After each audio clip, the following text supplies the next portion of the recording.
Ele sabia. Logo no posto ele estava. Aí tá só pra eu. Olhar.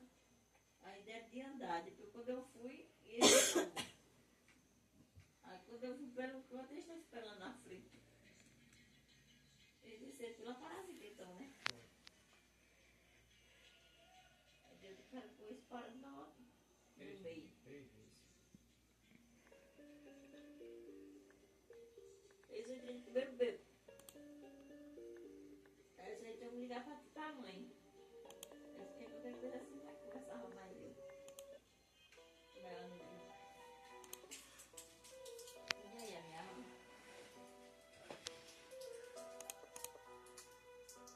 Não vamos aqui contar pra você uma caixeira. Mas eu não vou banana. Eu não vou pegar porque tá você aí. Não dá não. Poxa, me derrama.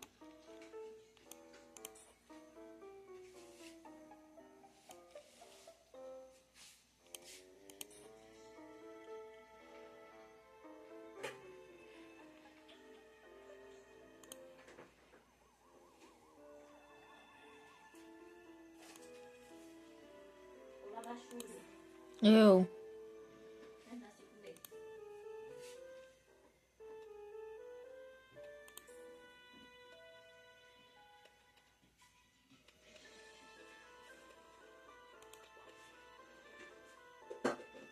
Aí você está querendo nada.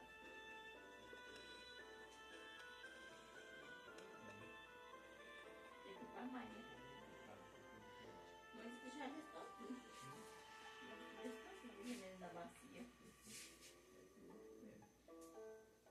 Eu tenho uma criação de rato. Uhum.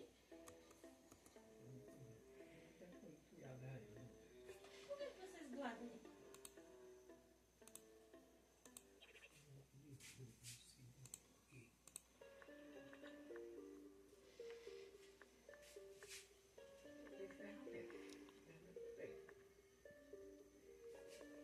PVC. Fuse.